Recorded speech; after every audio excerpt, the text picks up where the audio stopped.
Je vais un peu commencer la présentation. Donc déjà, merci à tous ceux qui nous ont rejoints. Merci à Pierre, Ophélie et Carole d'être avec nous. Merci. Merci à toi.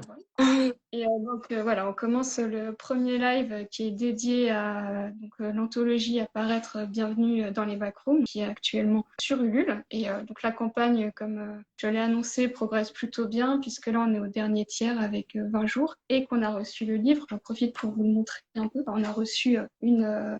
Elle est super Ouais, il beau. est super. Ah oui, j'avais vu l'intérieur sur l'une des vidéos qui avait été postée. C'est vraiment super. Hein. Et encore, c'est la version qui n'est pas reliée, je crois. C'est Il y ça, aura une c'est autre version. À brocher. Ouais. Brochée, pardon. version brochée, voilà, sur la reliée, on est encore en train de faire des finitions, notamment le jaspage. Donc voilà, Ah, génial.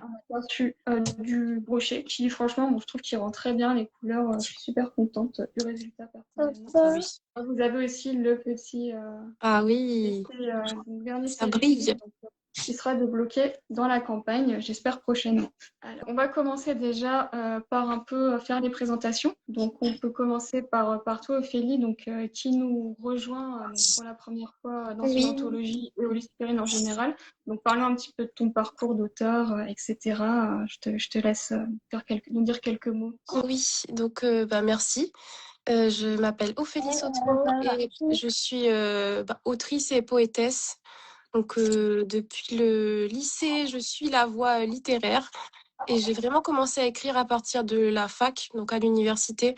J'ai publié 2 recueils de poèmes et petit à petit j'ai commencé à écrire des nouvelles, donc dans le style fantastique. Et la nouvelle que j'ai écrite pour les éditions Luciférine, c'est vraiment ma première grosse nouvelle dans le genre horrifique et j'adore ça. Je me plais à écrire de l'horreur. Parce que sinon, je crois que tu fais aussi du roman. C'est ça, j'ai publié mon premier roman en fin janvier là, de cette année avec les éditions Cordes de Lune et c'est une histoire vampirique qui se passe sur l'île de la Réunion. D'accord. Donc, on reste quand même dans du fantastique, dans du Tout à sombre, fait, etc. c'est ça.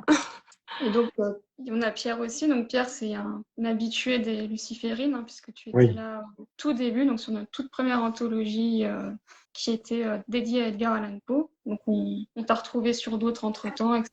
Je te laisse nous parler de ton parcours aussi. Oui, ça fait depuis le début, je crois que ça fait une petite dizaine d'années, voire un peu plus, que tu as ouvert ta maison d'édition. Et ça s'est fait un petit peu par hasard. Et effectivement, ça a été une première collaboration qui a été vraiment très enrichissante. Et par la suite, j'ai participé à plusieurs anthologies et je suis très fier d'avoir participé à cette aventure, d'autant que les anthologies se sont améliorées au fil du temps au niveau de la qualité des textes. Je trouve que vraiment il y a un travail littéraire qui a été très important. Au niveau du rendu aussi, des illustrations. Ah ben voilà Carole, salut. Et puis j'ai également publié un roman depuis maintenant quelques années, L'hiver du loup, qui était une précédente version toujours aux éditions Luciférine qui s'appelait Pierre les chasseurs et les loups.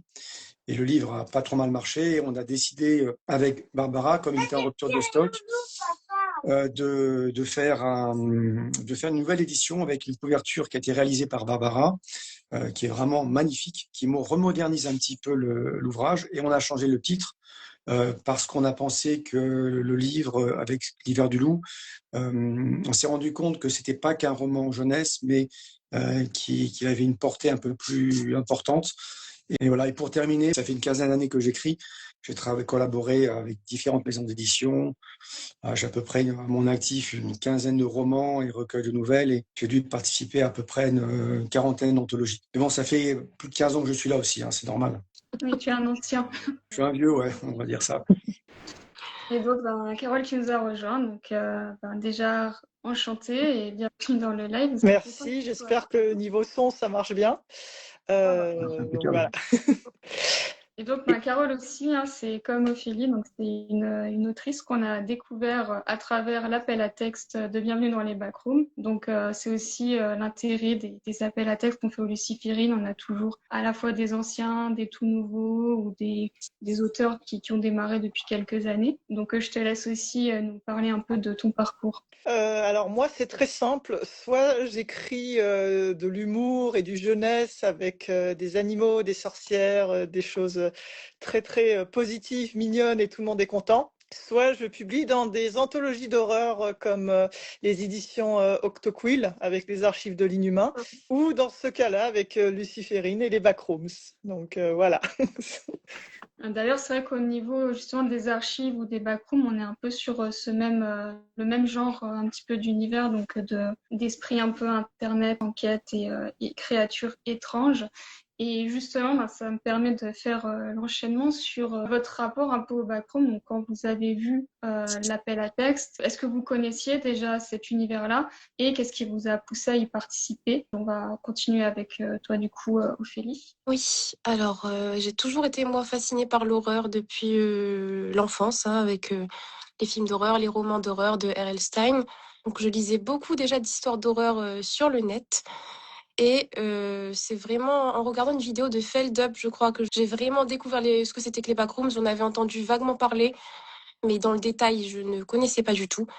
Donc suite à ça, au visionnage de sa vidéo, j'ai commencé à faire mes recherches, à me perdre aussi sur le wiki Backrooms qui est immense avec des centaines de pages sur les différentes entités, les différents niveaux. Donc, quelques mois plus tard, je suis tombée après sur l'appel à texte et voilà. Et c'est vrai que Feldup a fait un gros travail là-dessus de faire connaître un peu au public français les backrooms, puisque c'était très horreur à la fois internet et anglo-saxon. Et pour nous aussi, ça a été un avantage qu'il y ait ces vidéos-là, parce qu'on pouvait conseiller aux auteurs d'aller jeter un coup d'œil à ces vidéos pour prendre connaissance un petit peu de ce monde-là. Et Pierre, justement, toi qui es un peu moins dans, je pense, les univers Internet à la base, hein, est-ce que tu connaissais un petit peu ou est-ce que ça a été vraiment une découverte totale? Ouais, je connaissais un petit peu.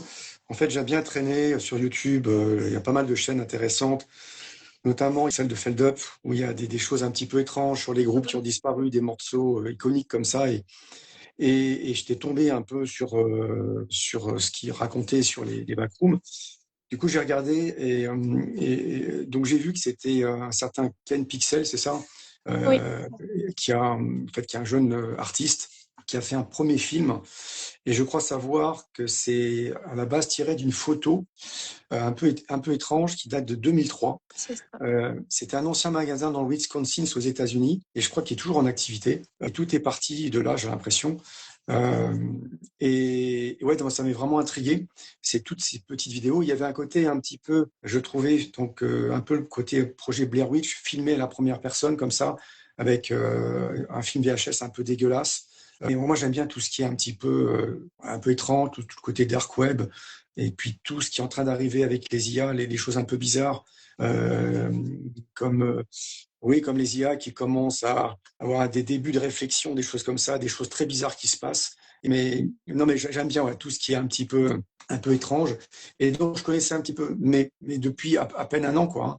Et puis quand tu as proposé l'appel à texte, j'ai dit waouh, c'est génial. Et l'appel à texte m'a appris beaucoup de choses sur les niveaux parce que je connaissais pas. Et en fait, on se rend compte tous que c'est extrêmement codifié, que c'est pas simple d'y entrer. Et j'ai d'autant plus ressenti après quand Carole et Ophélie sur le travail que tu as réalisé pour améliorer, pour aller un petit peu jusqu'au bout de ce qu'on pouvait écrire, pour le côté immersif, le côté angoissant, le côté étrange. Euh, donc voilà, un peu pour expliquer mon petit parcours sur l'univers des backrooms. Justement, mais ce qui est intéressant, c'est que c'est à la fois une horreur qui est, on peut dire, récente, enfin, en tout cas, l'univers des backrooms qui est récent, et on voit que c'est un sujet qui, même s'il est récent, donc la première photo qui a créé l'univers des backrooms date de 2019, a un côté assez intergénérationnel pour ceux, en tout cas, qui aiment l'horreur et ces sujets-là. Et donc, du coup, on va passer aussi à Carole un petit peu. Donc, Alors moi, j'ai horreur en fait des films d'horreur, contrairement à Ophélie, mais j'ai découvert via Internet, notamment via les let's play de jeux vidéo, d'abord la fondation SCP, ensuite les backrooms avec le jeu. Et c'est vrai qu'on peut très facilement se perdre dans les histoires, les archives, enfin tout cet univers, tout en le maîtrisant. Mon souci en fait, c'est que j'ai tendance à trop m'attacher aux personnages et c'est pour ça que je n'aime pas trop les histoires d'horreur. Écrire dans l'univers des backrooms, au moins, on a un petit peu plus le contrôle, donc c'est un peu plus, voilà, c'est un peu mieux. et c'est vrai que justement, donc comme on a dit, on a énormément de niveaux, il y en a un millier, puisqu'en fait, les backrooms, c'est un univers participatif. Donc finalement, toutes les personnes qui participent au trade backroom sur Reddit et qui souhaitent ajouter leur étage peuvent le faire. Donc c'est vrai qu'on arrive à quelque chose de très vaste et dans le cadre d'un appel à texte, on s'est posé la question de à quel point on laisse des libertés. On s'est dit si on laisse trop de liberté, ça risque de partir vraiment dans tous les sens. Et à la fois, ça peut être compliqué pour les auteurs, surtout ceux qui ne connaissent pas, qui vont se perdre sur des centaines d'étages à pas savoir quoi faire. Et à la fois aussi, pour les lecteurs qui peut-être ne connaissent pas encore cet univers et attendent de l'anthologie qu'elle leur permette de le découvrir. Donc, on s'est limité aux 10 premiers étages, donc du 0 au 9, avec possibilité d'avoir accès à un étage alternatif parfois, mais je crois que ça ne concerne pas vos nouvelles. Et l'intérêt, c'était donc vraiment de prendre seulement ces étages qui sont à peu près fixés dans le lore. Il n'y a pas vraiment de lore officiel, mais il y a quand même un petit côté officieux sur ces 9-là. Et ce qui est intéressant, c'est que donc tous les 3, vous avez choisi un étage différent, mais vos étages se suivent. Donc comme ça va Ah, d'accord. pouvoir, Intéressant. on va pouvoir avancer aussi donc à travers vos textes. Donc pour un petit peu replacer, donc on a l'étage 0, le lobby, donc qui a fixé la première entrée des backrooms. Donc ce sont ces bureaux vides avec une tapisserie jaune. Ensuite, on passe dans le niveau 1 qui s'appelle la zone habitable. Donc là, on est sur une zone avec un petit peu plus de vie, mais aussi un peu plus de créatures hostiles puisque la zone 0 est vraiment vide. Ensuite, on va passer dans un espèce de sous-sol avec des tuyaux rouillés, qui lui est plus dangereux. Et on arrive ensuite dans ce qu'on appelle la station électrique, donc dans une espèce d'usine avec des machines capricieuses qui fonctionnent toutes seules, sans but très clair. Puis, on arrive à l'étage 4. Donc là, on arrive à la nouvelle de Carole, qui est un étage un peu plus calme que ceux d'avant. Donc ça s'appelle le bureau abandonné. Et là, c'est un grand open space entièrement vide qui rappelle un petit peu le lobby, donc le niveau 0, mais avec vraiment le côté plus monde du travail abandonné. Donc, je te laisse un petit peu nous dire quel a été ton choix et comment tu as envisagé ta nouvelle dessus. Alors, ce n'est pas du tout parce que je travaille dans un open space, si un peu quand même, mais non, j'ai pris le parti de prendre cet étage parce que justement, c'est l'un des plus calmes parmi les 10. Et comme c'était que la deuxième fois que j'écrivais une nouvelle horrifique, je m'étais dit qu'il fallait peut-être quelque chose de plus posé et de me mettre à la place d'un personnage qui relaterait ce qui s'était passé, d'où l'idée en fait que le personnage principal écrive au début de l'histoire dans des carnets. Et c'est de là que m'est venue l'idée. Je m'étais dit aussi que au moins les bureaux abandonnés, il y avait peut-être plus de chances de trouver des objets. Bon, tout de suite, je suis partie vers les carnets, mais je pensais peut-être aussi à des objets ou des endroits dans les bureaux où d'autres personnes auraient pu passer avant, en sachant pertinemment que, bon, c'est quand même l'univers des backrooms, il y a quand même des risques de rencontrer d'autres créatures, mais beaucoup moins que, par exemple, le niveau 9 où je me suis dit, là, ça sera l'hécatombe, quoi. Et effectivement, donc le principe des backrooms, c'est qu'il y a des niveaux plus dangereux que d'autres. Et donc le niveau 4 est réputé pour être à peu près safe, mais il ne l'est pas complètement. Donc on peut quand même croiser des créatures. Et apparemment, il aura aussi une météo changeante, donc il peut être parfois très très froid, pluvieux. Enfin, il est un peu bizarre ce niveau, mais c'est vrai que comme c'est des bureaux, c'était une bonne idée d'utiliser l'idée de carnet, puisqu'on peut s'attendre à ce qu'il y ait des archives archives, des documents dans un tel endroit. Et d'ailleurs, l'originalité aussi que tu as fait, c'est que tu as utilisé l'idée qu'il pouvait y avoir des personnes de différentes langues. Oui, tout à fait. Je trouvais que c'était important. Je m'étais toujours demandé, mais qu'est-ce qui se passe s'ils se rencontrent et qu'ils ne parlent pas la même langue? C'est ça, donc en fait, là, on a des carnets qui alternent français et anglais au cas où, puisque dans les backrooms, on peut tomber sur des personnes qui viennent d'endroits géographiques différents, voire d'époques différentes. Il n'y a aucune règle. Et ensuite, donc justement, après le niveau 4, on entre dans un niveau beaucoup moins calme, qui est le niveau 5. Donc ça, c'est celui qu'il a choisi, donc il s'appelle l'Hôtel de l'Horreur. Alors, un des niveaux en apparence les plus beaux par rapport à tous ceux qu'on a vus, mais aussi un des plus... c'est plutôt dans ce niveau-là que vraiment la difficulté commence, je dirais. Tout à fait. Donc, je te laisse nous en parler un petit peu de ton choix et de comment tu l'as abordé. Oui, alors j'adore le milieu des hôtels en horreur. Je me suis inspirée de 2 œuvres principales, donc déjà de The Shining, du film de Stanley Kubrick avec ses visuels incroyables qui est inspiré du livre du même nom de Stephen King, et aussi de la saison 5 d'American Horror Story qui se passe également dans un hôtel et qui va être inspiré du Cecil Hotel à Los Angeles, donc qui a été le théâtre de 3 meurtres et qui a abrité pas mal de tueurs en série comme Richard Ramirez. J'adore ce niveau puisque je trouve que l'esthétique est très belle. C'est un vieil hôtel, un complexe hôtelier du style oriental, un peu 1930-1940. Et j'adore cette idée que le lieu puisse être lui-même un personnage de l'histoire. On dit que les vagabonds se sentent vraiment très angoissés dans ce niveau, qui sentent une présence mais sans pouvoir définir réellement ce que c'est, comme s'ils se faisaient traquer par le lieu en lui-même. Et j'ai essayé d'explorer dans ce niveau-là le trope de Charlotte Perkins Gilman dans The Yellow Wallpaper. Donc avec cette idée qu'il y a quelque chose, une entité ou une présence qui se cache derrière la tapisserie et qui va observer ou traquer petit à petit le personnage principal. C'est ça, et c'est vrai que justement, cet étage-là, il reprend vraiment volontairement cet imaginaire-là, puisque même l'apparence, c'est finalement l'hôtel de Shining. Et on a justement aussi la tapisserie, donc dans le lore, qui semble observer.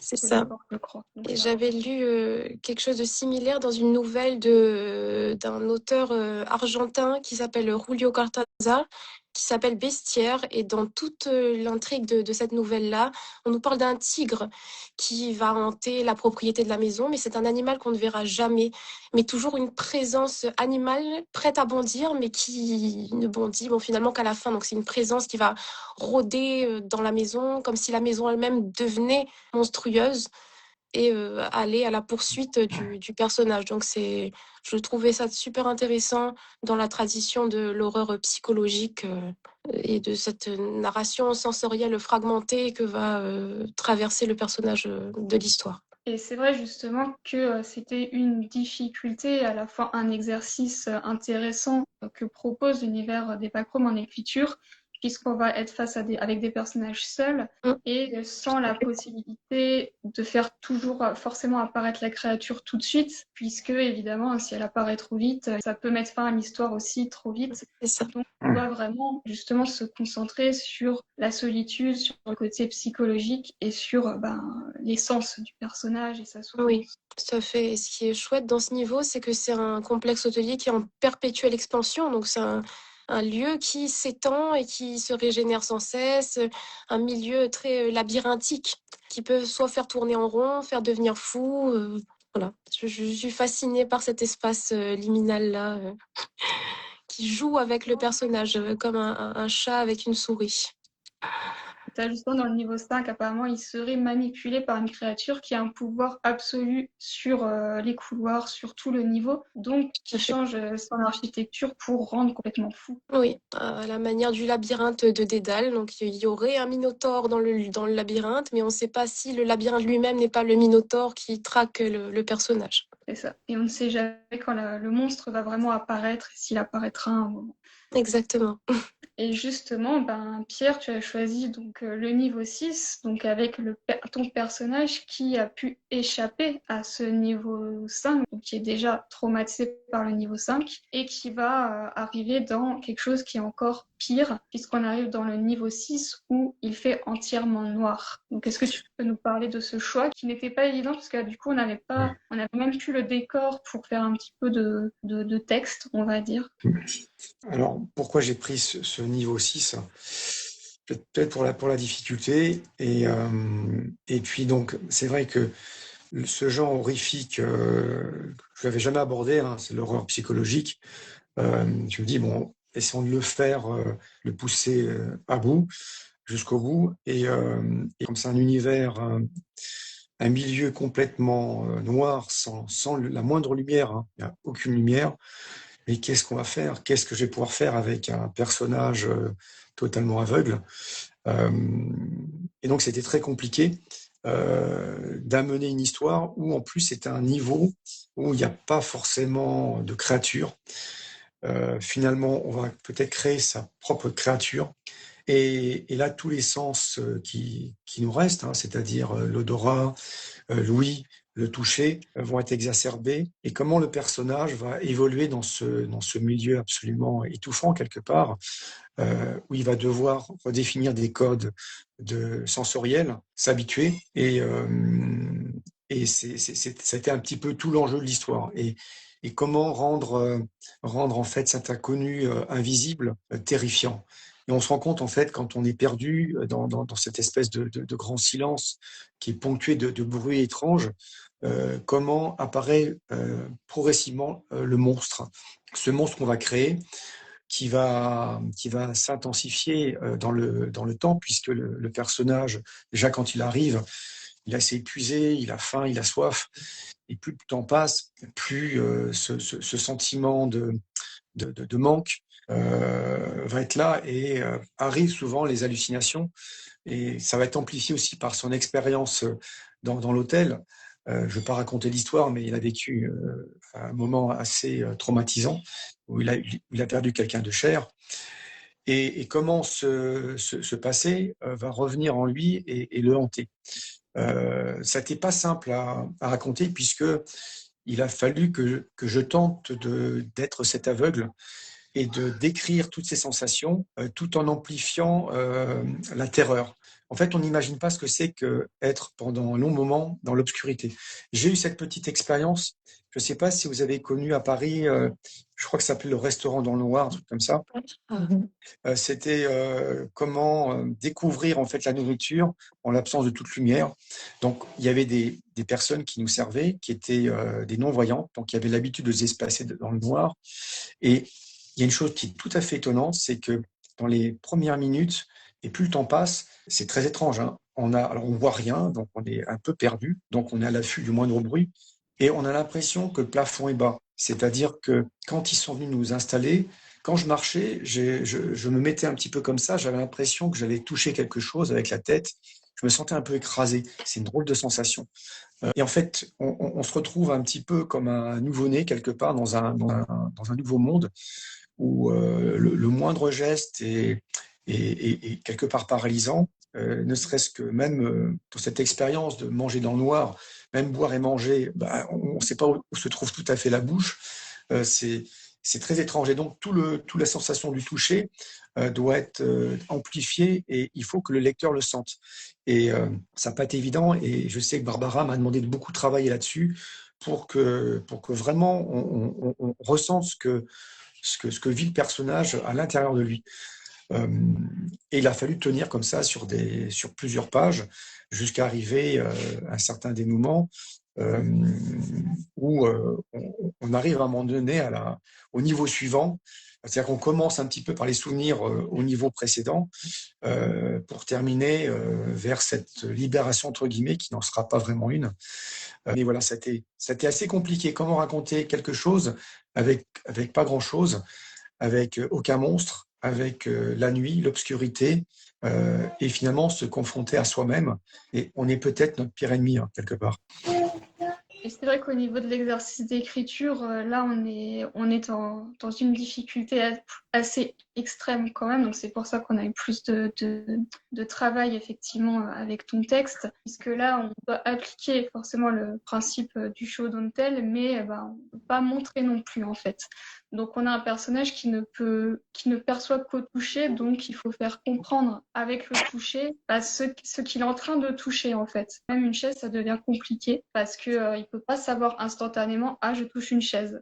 Du coup, il y a tout ce travail-là à amener. D'exploration par le toucher, parfois l'odorat aussi, par l'ouïe, parce qu'une chaise peut faire un bruit particulier sur une surface bétonnée. Et oui, c'est comme un nouveau-né qui apprend dans un nouveau monde. Et c'est d'autant plus terrifiant que chaque bruit, chaque élément qu'il peut rencontrer est totalement inconnu, donc terrifiant. C'est ça.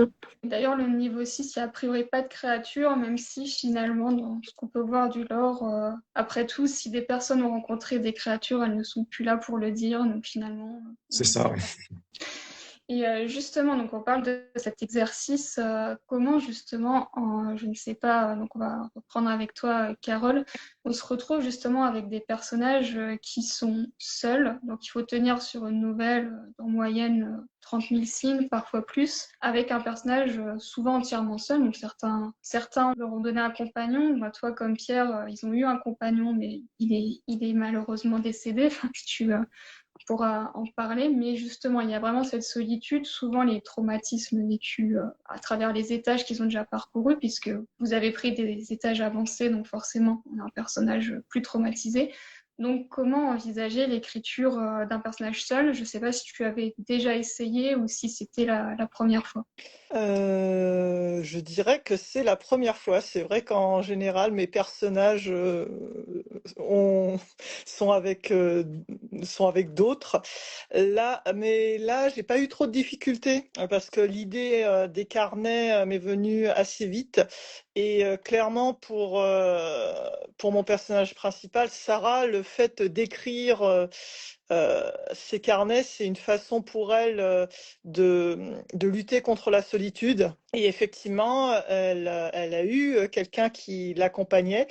Et je ne vais pas spoiler et dire ce qui est arrivé, mais dans sa tête, c'est qu'elle elle veut être utile malgré la situation. Et en trouvant ces carnets, elle s'est dit, je vais retranscrire toute mon expérience, au moins des premiers niveaux, dans tous ces carnets. Et du coup, c'est une façon pour elle, voilà, d'un peu survivre son traumatisme, de se sentir utile, une façon de s'échapper aussi. Encore une fois, la spoiler, mais voilà. Donc, de base, c'est un personnage, si on regarde un peu son historique, ce n'est pas un problème entre guillemets d'être seul, mais là, la situation est vraiment pas terrible, quoi.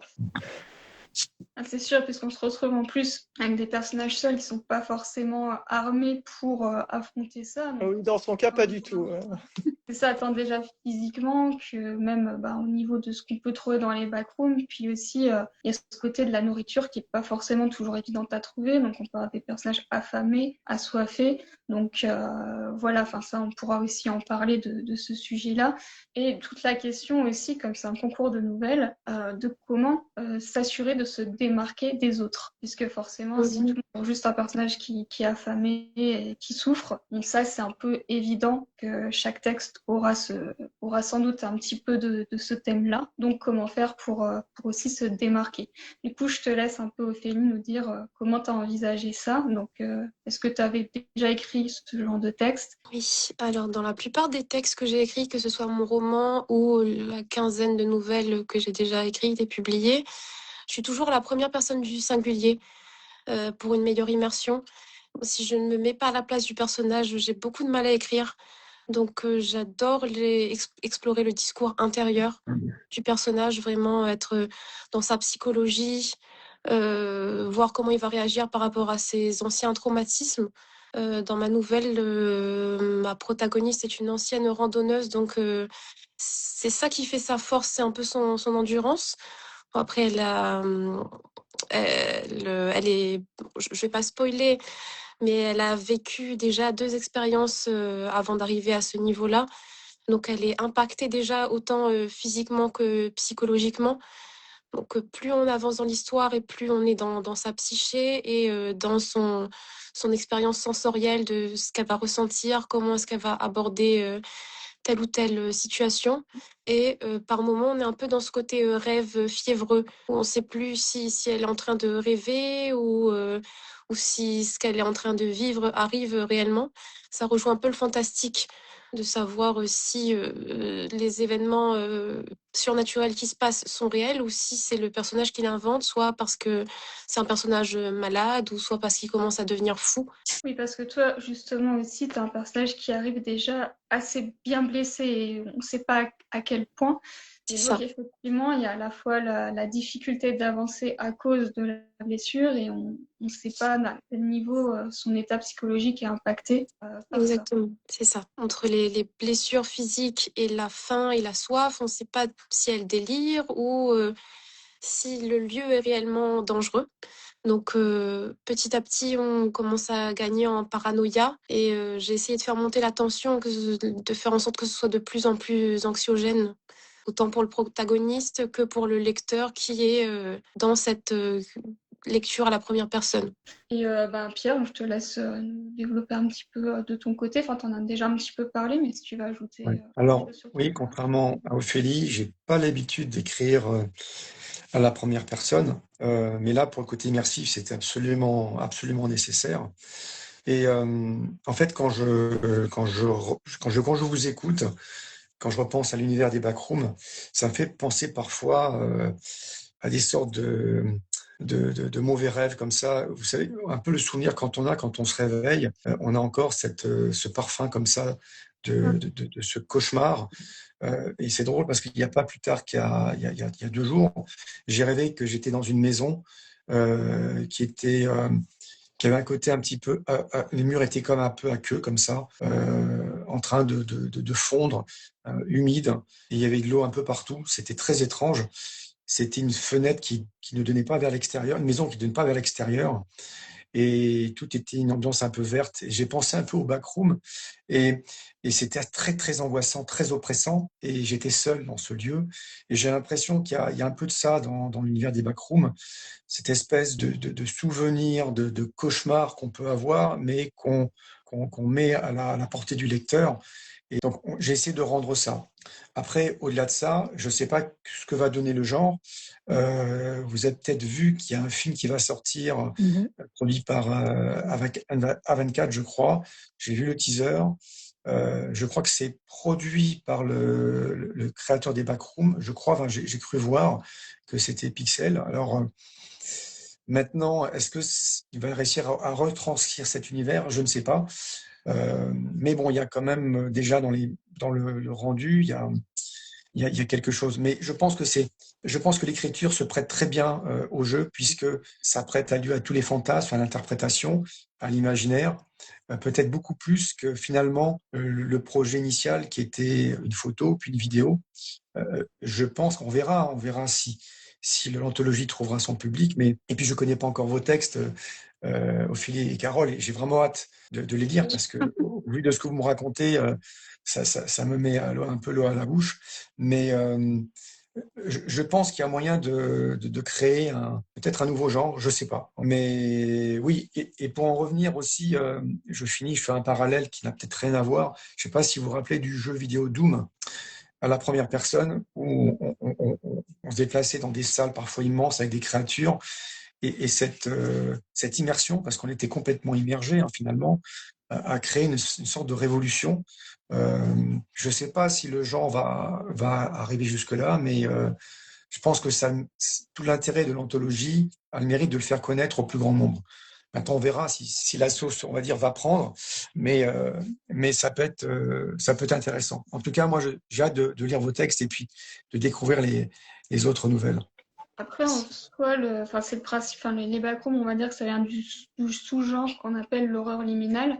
Alors, c'était jusqu'à récemment pas trop nommé comme genre, enfin, c'est assez récemment qu'on le définit, mais on a plusieurs œuvres quand même qui peuvent s'en rapprocher, que ce soit cinématographique, littéraire et Mm. dans les jeux vidéo. Tu vois, par exemple, dans les jeux vidéo d'horreur, c'est la première personne, c'est comme assez fréquent.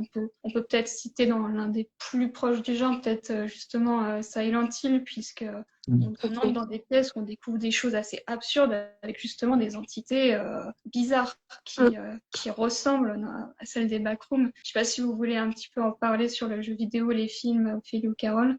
Je sais pas si tu veux en parler, Carole. Moi, c'est plus sur les films. Les jeux vidéo, j'en ai beaucoup entendu parler, mais moi, ce sera plus sur les films et les séries. Alors, les jeux vidéo, c'est vrai que l'horreur liminale, alors à part les backrooms, qui vraiment est un petit peu un cas à part, qui s'est beaucoup développé et qui du coup oui, a contribué à l'expansion du terme horreur liminale, parce que autrement, moi, je trouve qu'il y en a beaucoup plus dans les jeux indépendants, pas forcément connus.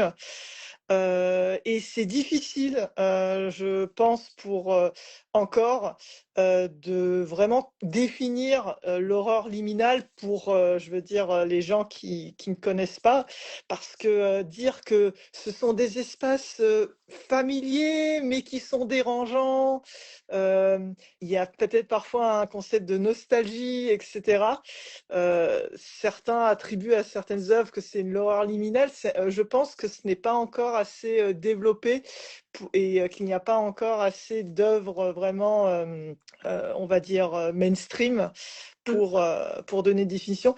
Il y en a qui trouveront en fait que certains jeux vidéo, par exemple, il y en a même dans les backrooms des sortes d'escaliers infinis ou qui là ils sont plus tirés de la fondation SCP ou dans des espèces de pièces après pièces dans un endroit aquatique. Certains diront oui, mais ça me semble familier, ça me dérange, donc c'est un espace liminal, et d'autres diront non, pas du tout, c'est encore un autre genre d'horreur, etc. Donc je trouve ça quand même assez intéressant.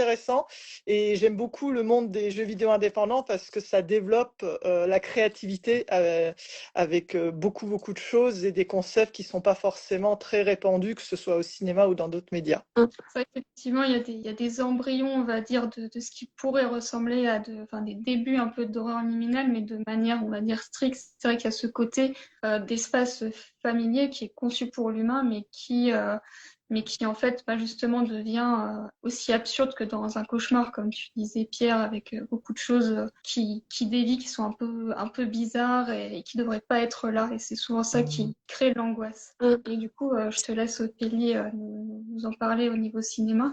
Oui, on a deux œuvres, pas principales, mais qui en parlent beaucoup là de ce concept d'espace liminal. La série Sévrance, je sais pas si vous connaissez, ça se passe dans des bureaux. Donc les personnages ont un inter et un exter, c'est-à-dire qu'ils entrent dans une société où leur personne est séparée en deux. Donc à partir du moment où ils rentrent dans leur espace de travail, ils ont une autre personnalité qui se développe. Quand ils rentrent chez eux, c'est leur personnalité. C'est une autre personnalité. Ils sont séparés en deux. Ils ne savent pas ce que fait leur inter au travail. Et au travail, ils ne savent pas ce que fait leur exter chez eux. Donc, c'est vraiment l'espace du bureau et de l'entreprise qui va être déployé en couloir infini et donc en espace liminal. Et on a le film aussi Vivarium qui va parler d'un quartier infini qui se déploie. Et ce qui est intéressant avec le thème des espaces liminales, c'est que c'est vraiment un espace de transition entre deux destinations. C'est pas un lieu qu'on va habiter, c'est un lieu qu'on ne fait que traverser. Et ce qui est angoissant, c'est de faire entrer justement le surnaturel dans un lieu familier qu'on peut tous connaître. Donc on arrive à tous se projeter dans dans ce lieu et à ressentir l'angoisse que ça peut procurer de ne plus pouvoir sortir d'un espace quotidien, qu'un espace qu'on a l'habitude de traverser. Ça peut être un supermarché, un bureau au travail qui se transforme tout d'un coup en labyrinthe et se dire qu'on peut perdre ses repères dans un lieu qu'on a l'habitude de traverser au quotidien. Ça me fait penser que, en fait, c'est tiré d'un jeu vidéo Exit 8, Exit Ah 8. oui, Oui, il y a un Oui. film aussi qui est sorti c'est d'ailleurs. ça, c'est basé sur le jeu vidéo et le film est sorti. Ouais, c'est ça. Donc, Tout à fait. Et on retrouve dans ce concept, c'est d'ailleurs assez étonnant, et ce qui rend aussi la chose intéressante, c'est qu'il y a il y a le concept un peu d'exploration. Parce que nos personnages, finalement, ils sont perdus, donc ils cherchent une sortie, et donc ils vont explorer le lieu où ils se trouvent. Et ça, je trouve ça intéressant. Il y a le côté, en fait, finalement, qu'on retrouve dans beaucoup d'histoires, le côté aventure aussi, hein, malgré tout, mais une aventure un peu bizarre, on va dire. Euh, voilà. Bizarre et dangereuse. C'est ça. Mais c'est vrai que justement, quand on l'idée, en tout cas, de se perdre, d'explorer, etc., sans parler Ophélie avec le labyrinthe du Minotaure, c'est quelque chose en fait ancré vraiment dans l'humanité et dans les peurs humaines. Finalement, c'est une nouvelle variante d'un thème assez universel et Mm. ancestral, si on peut dire. Parce que c'est vrai que dès le labyrinthe du Minotaure, on a vraiment ce côté d'être perdu dans un endroit où il y a un monstre qu'on C'est ça. entend, qu'on ne voit pas, on ne sait pas si on va lui échapper ou pas. On est vraiment dans cette idée-là, finalement, Mm. sur le tout début des backrooms. Tout à fait. Je ne sais pas si vous avez autre chose à dire, ou même pour rebondir là-dessus. Ou... ben, on parlait de la solitude. Moi, j'aurais bien voulu développer, mais pas eu l'idée ou le temps. Je crois savoir qu'il y a des factions dans les backrooms comme il y a beaucoup de gens de différentes époques qui ont atterri là-dedans, j'aurais trouvé l'idée intéressante. Je ne sais pas s'il y a d'autres nouvelles qui ont développé ce concept, mais voilà. Alors oui, justement, ça a été développé par une des nouvelles. Alors c'est vrai que sur l'appel à texte, j'avais demandé à ce qu'on évite de considérer que les backrooms comme un lieu déjà un peu connu, Mm. puisque avant de parler du film, on pourra peut-être en parler juste après, mais justement dans l'univers de Kane Pixel, il est un peu plus SF, donc il y a un côté horreur, mais les backrooms sont un endroit pour lui qui ont été déjà découverts et qui sont explorés par des organisations équipées, donc je crois que c'est par l'organisation Async, comme ils l'appellent. Dans le film, c'est ce côté-là enfin, c'est le début d'Async, j'ai l'impression, qui va être développé. Donc, on est dans un monde dont on peut déjà entrer, sortir. Et c'est vrai que j'avais interdit ça pour rester vraiment dans le côté horreur et éviter qu'on parte trop sur la SF. Mm. Mais j'ai accepté, ceci dit, l'idée que comme il y a beaucoup d'humains qui rentrent dans les backrooms, il y a aussi quand même des colonies qui peuvent finir par se créer, comme évidemment les gens ne peuvent pas en sortir non plus. Et on a donc une nouvelle d'une autrice qui se passe au niveau 1. Donc c'était le meilleur endroit pour le faire, parce que ça s'appelle la zone habitable. Ah oui. Et elle est réputée pour être à peu près sûre, avec beaucoup d'objets accessibles, notamment pour manger, pour se ravitailler. Et donc elle écrit le témoignage d'une femme qui est dans les backrooms depuis ses 10 ans. Enfin, en fait, qui a toujours vécu dans les backrooms. Et ça, c'est une idée intéressante aussi. Donc, avec des groupes d'humains qui vont et viennent d'un étage à l'autre. Donc, on pourrait se dire que ça fait moins peur. C'est vrai qu'on s'était posé la question de est-ce que c'est assez horreur? Mais c'est vraiment autour de la... C'est vraiment au côté donc, de ces personnages qui sont quand même coincés. Donc, il y a une énorme mélancolie, solitude et tristesse et désespoir dans cette nouvelle. En fait, ils essayent toujours d'en sortir. Donc voilà, donc, je vous présente donc sa nouvelle de Manuela H. Si elle est là, on la salue. Donc, je ne sais pas si vous voulez ajouter quelque chose ou si vous aussi vous avez hésité peut-être à traiter de ces colonies-là ou à traiter d'un autre niveau, justement sur. Non, en fait, je crois il y a aussi des sous-niveaux, mais tu pouvais pas tout développer dans une anthologie. Moi, ce que j'ai envie de dire, c'est que j'ai hâte d'avoir l'anthologie entre les mains Ah et, oui. qu'on se retrouve aux Imaginales. Alors, je sais pas si Ophélie et Carole, vous y serez pour la sortie de Non, moi, comme l'anthologie. je disais, ce sera sans doute uniquement les médiévales, mais voilà. Ouais, Les Ménévales de Provins qui est mi-juin. Donc, pourra nous retrouver aussi là-bas. Et, Ophélie, je crois que tu es vers Toulouse, c'est ça? Oui, c'est ça. Mm. Ça, c'est ça. Peut-être Donc, faire un prochain salon à Toulouse. ah oui, avec grand plaisir. En tout cas, je suis super contente de faire partie de cette anthologie. Parce que je Ouais, c'est pense qu'il y a quand pareil. même quand même une communauté, hein. Ça a beau être un sujet niche, les backrooms, il y a quand même une communauté qui s'intéresse vachement à tout Mhm. ça, Ouais. notamment la communauté qui suit la youtubeuse Les Livres de la Crypte. Je sais pas si vous la connaissez, mais elle fait un super travail. Elle nous fait découvrir vachement de bouquins horrifiques, de séries, de films. Et on voit quand même les fans et les nerds qui adorent le thème de l'horreur. Et puis ça tombe très très bien puisque le film sort cette Ah oui, année aussi. Il ça, Donc sort en juin, je crois. là, on est oui, oui, raccord. c'est Ouais, incroyable. c'est un truc de dingue. Et je pense aussi que la communauté qui aime tout ce qui est histoire d'horreur, ça va certainement les intéresser. Oui. Pour certains, ils connaissent pas, mais je pense que ça va attirer la curiosité. Donc, ouais, c'est une belle chose. Et peut-être contrairement à vous, Ophélie et Carole, c'est pas mon genre de prédilection l'horreur, bien que j'écris quelques nouvelles. Euh, donc, c'est quelque chose en fait qui est assez jouissif à écrire, hein. C'est quand même c'est Donc, particulier, oui.